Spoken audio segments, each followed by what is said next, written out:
오늘 우리가 읽어가는 말씀 열왕기상 9장의 내용은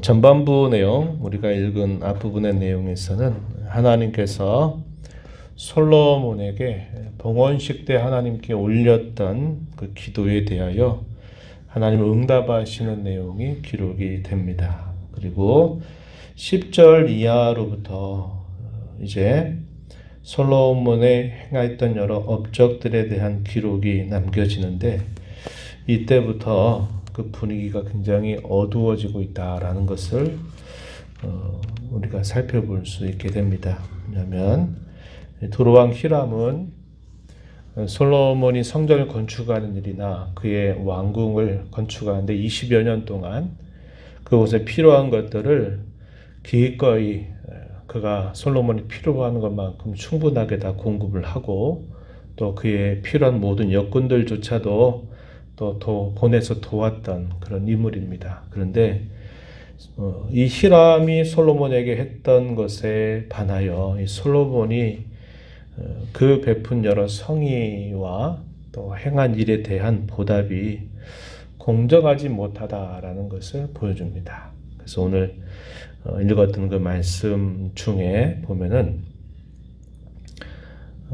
갑을 땅이라고 이렇게 그 이름을 지었다 표현이 되어 있어요.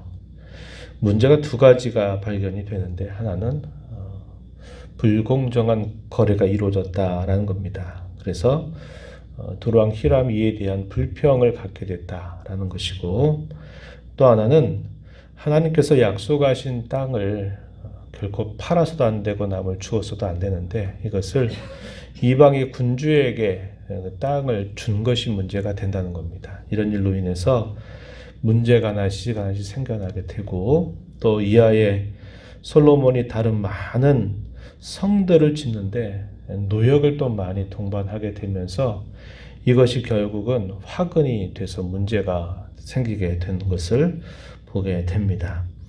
이러한 일들을 결국 보면서 솔로몬이 전성기를 지나고 그 전성기에 그가 행한 그 태도들로 인해서 그의 후반이 어두워지는 그런 그림자가 드리워지게 되는 모습들이 나타나게 돼요.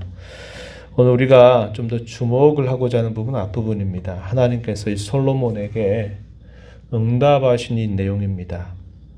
하나님께서 옛적에 꿈에 나타나셨을 때에 대해서 그것이 처음에 한번 나타났던 기브온 산당에서 일천 번제를 하나님께 드렸을 때, 하나님께서 이 솔로몬에게 꿈속에 나타나셔서 내가 너에게 뭘 하기를 원하느냐라고 했을 때, 솔로몬이 이 백성들을 잘 다스릴 수 있는 분별력을 달라고 하나님 앞에 구하게 되면서 하나님이 그에게 지혜와 총명도 주시고 구하지 아니한 것도 더해 주시겠다, 이렇게 응답하신 바가 있습니다. 그런데 성전의 봉헌식을 마치고 나서 두 번째 하나님이 꿈에 나타나시게 될 때는 그 분위기가 예전과는 조금 다른 느낌을 받게 된다, 이 말입니다. 1절 말씀을 한번 가서 보시면 이렇게 말합니다. 솔로몬이 여호와의 성전과 왕궁 건축하기를 마치며 자기가 이루기를 원하던 모든 것을 마친 때, 이것이 20여 년이라고 하는 시간이 흘러간 겁니다. 여호와께서 전에 기브온에서 나타나심 같이 다시 솔로몬에게 나타나셨다, 이렇게 표현합니다. 전에라는 말은 처음 나타나셨을 때를 말하는 겁니다. 두 번째 꿈에 나타나셔서 하나님이 응답하시는 내용인데, 이 봉헌식이 있고 난 다음에 응답하시게 되는 시간은 바로 응답하신 것이 아니라 상당한 시간이 흐르고 난 뒤에 하나님께서 나타나셔서 응답을 하신 것입니다.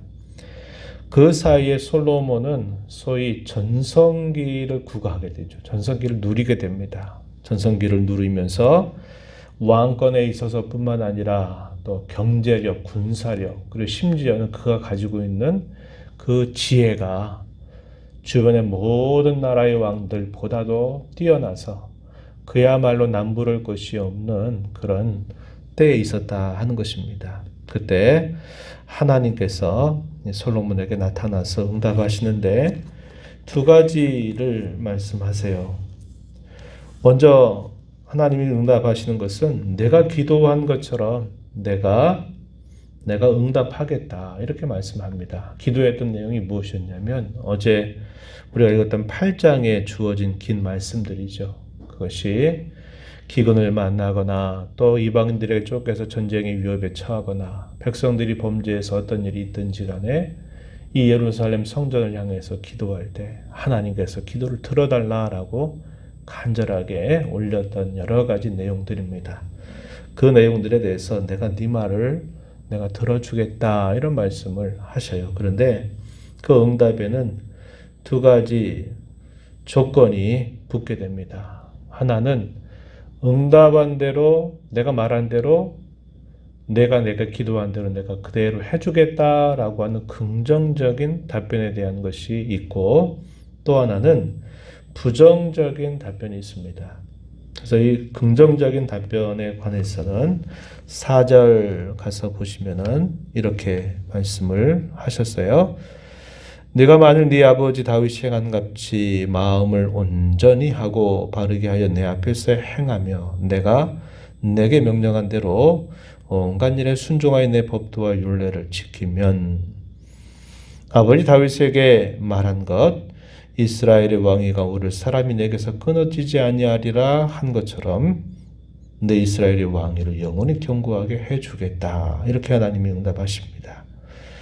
그러나 만일 반대로 부정적인 응답인데요. 그것도 역시 조건이 동반되는데 어떤 조건이냐면 6절에 보면 만일 너희나 너희 자손이 아주 돌아서서 나를 따르지 아니하며 내가 너희 앞에 둔 나의 계명과 법도를 지키지 아니하고 다른 신을 섬겨 그것을 경배하게 된다면 7절에 내가 이스라엘을 내가 그들에게 준 땅에서 끊어버릴 것이고 이 성전이라도 내 앞에서 던져버릴 것이다. 모든 민족 가운데서 너희는 속담거리가 되고 이야기거리가 될 것이다. 이렇게 말씀을 하십니다.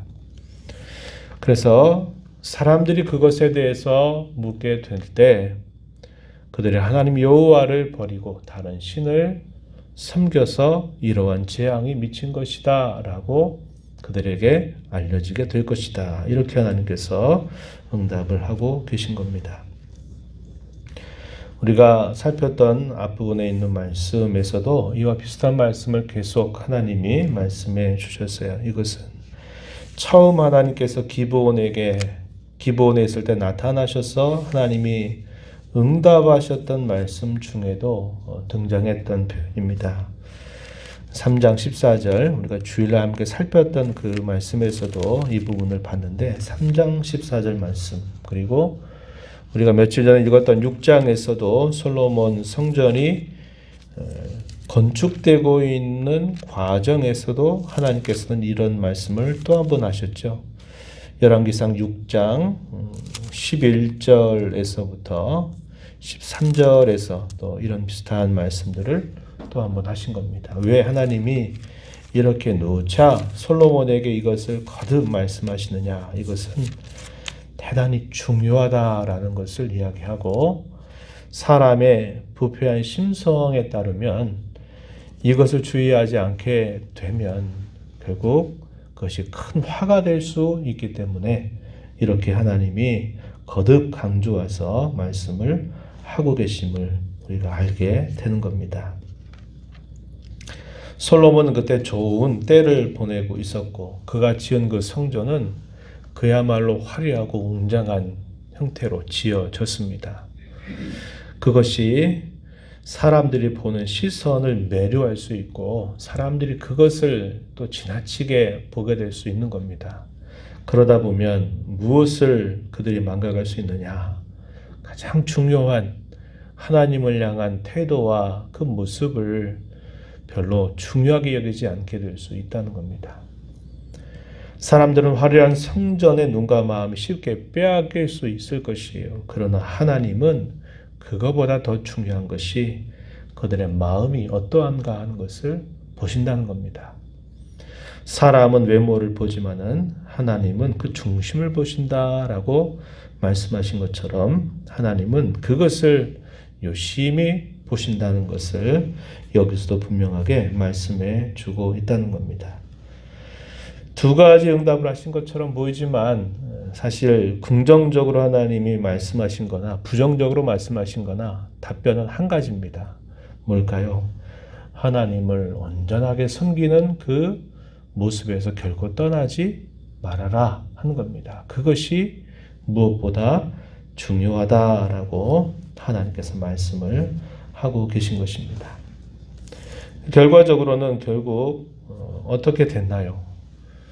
솔로몬 이후에 나라가 두 나라로 분열이 되고 북이스라엘 나라 또 남유다 나라로 갈라지게 되면서 그 왕조의 역사 속에서 결국은 이 중요하게 거듭 말씀하시는 그 하나님의 말씀을 그들이 저버리게 되면서 결국은 패망하게 되고 남아 있었던 유다 나라마저도 패망을 당할 때 이방인에 의해서 성전이 완전히 무너져 버리고 성전에 있는 거룩한 기구들이 이방 땅으로 옮겨지게 되면서 나라도 잃어버리고 그들이 소중하다고 생각했었던 성전마저도 다 무너지고 빼앗겨 버리는 수모를 겪게 되는 일들이 따라오게 된 겁니다. 그 이유는 뭐냐? 이렇게 하나님께서 처음부터 강조하셨던 이 말씀을 그들이 결국은 잊어버리고 하나님을 떠나게 된 것이 결국 문제의 근본적인 원인이었다는 것을 우리는 살펴볼 수 있게 됩니다. 우리는 여기서 두 가지를 생각해요. 하나는 뭐냐면 처음에 갖는 그 마음을 항상 유지하고 그 마음에서 좋은 쪽으로 발전하도록 늘 우리 자신을 챙겨가는 자세가 필요하다. 이것을 생각하게 됩니다. 처음에 하나님께서 기브온에 있을 때 나타나셨을 때는 하나님과 아주 이런 좋은 관계들이 잘 맺어져서 뭘 해줄까? 한번 말해봐라. 그랬더니 또 하나님께서 이것을 주시라고 이렇게 아뢰일 때에도 그것이 하나님 마음이 잘 들었습니다. 그래서 하나님이 그에게 남들이 가질 수 없는 소중한 것들을 이 솔로몬에게 주신 것이에요. 이것이 겸손한 태도에서 주어진 것이고 또 가장 적절한 것을 잘 구하고 하나님이 기뻐하신 것을 구했던 초기의 모습인데 하나님께서 많은 은혜를 남다른 은혜를 그에게 주셔가지고 그가 이렇게 전성기를 맞게 되고 주변에 있는 여러 나라들도 함부로 할 수 없는 그런 나라가 되어버리게 되니까 그런 초심에서 조금씩 멀어져 가는 모습이 나타나게 된다 하는 겁니다. 그래서 아까도 말씀을 드렸지만은 불공정한 거래를 하게 되는 모습도 그러하고 하나님께서 약속의 땅으로 주신 그 땅을 주는데 그 땅을 준 것마저도 두로 왕 히람이 볼 때는 가불 땅이라고 이름을 지었다 표현되어 있는데 이 가불 땅이라고 하는 말의 의미가 뭐냐면 없는 것이나 다름없다 이 말입니다. 그러니까 두로 왕 히람이 봤을 때는 아무런 가치도 없는 땅을 준 거예요. 자신이 20여 년 동안 필요한 것들을 즐거운 마음으로 이렇게 공급하면서 했는데 결국 받게 된 것이 쓸모없는 땅을 주었다라고 이렇게 여겨서 그 땅의 이름을 가불 땅이라고 지었다고 표현합니다. 그래서 이런 이 솔로몬이 자기가 가지고 있는 어떤 힘이나 그런 권세 이런 것들을 사용해서 불공정한 모습으로 또 해서는 안 될 일들을 하게 되면서 그의 왕국의 어두운 그림자가 드리워지게 되는 모습이 나타나는 거죠. 우리의 삶도 마찬가지고 우리의 신앙도 마찬가지입니다. 초심을 잃지 말아야 된다는 거예요. 그래서 우리의 신앙에 처음 가졌던 그 하나님의 사랑에 대한 그 마음 그것이 더 깊어지고 더 순수하고 더 그런 면에서 발전적으로 나아가야지 어느 순간 그런 것들을 다 잊어버리는 모습이 된다면 그것이 우리에게는 큰 위기가 될 수 있다. 이것을 배우게 되고 또 하나는 역시 그와 관계된 것입니다. 하나님께서 이 성전을 주시는 것 또 그것을 건축하게 하신 이 모든 것들은 가장 중요한 것을 바탕으로 하는데 그것이 곧 하나님과의 관계가 중요하다는 것을 잊지 말아야 한다는 겁니다.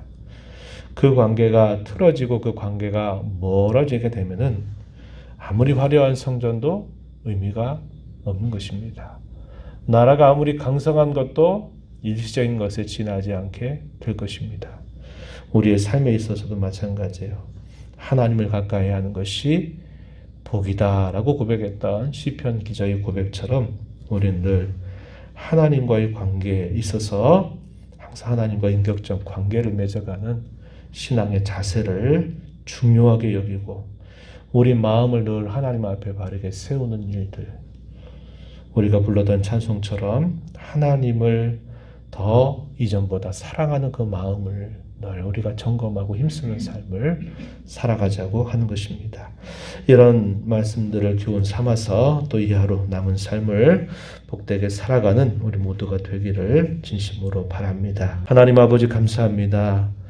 이 새벽 시간에도 저희들을 주께로 인도하여 주셔서 또 새날을 주신 하나님께 찬양과 경배를 드리게 하시고 오늘도 앞서 행하시면서 저희에게 주시는 말씀을 또 듣고 그 교훈을 다시 저희 마음에 새기게 하심을 감사합니다. 말씀 빼앗기지 않게 하시고 잘 간수하게 하시고 살아가는 하루의 삶 속에서 필요할 때 가장 적절한 말씀을 늘 떠올리며 말씀의 안내, 성령님의 인도를 따라 살아가는 저희의 삶이 되게 해 주셔서 이전보다 내가 더욱 주님을 사랑합니다 라고 하는 이 고백이 저희들의 삶 속에서 또 저희들의 행실을 통해서 잘 드러나는 복된 삶 되게 주옵소서. 은혜의 보좌 변화와 아버지의 은혜를 구하는 모든 심령들의 간구에 귀 기울여 주시고 응답해 주시기를 바라며 예수님 이름으로 기도하옵나이다. 아멘.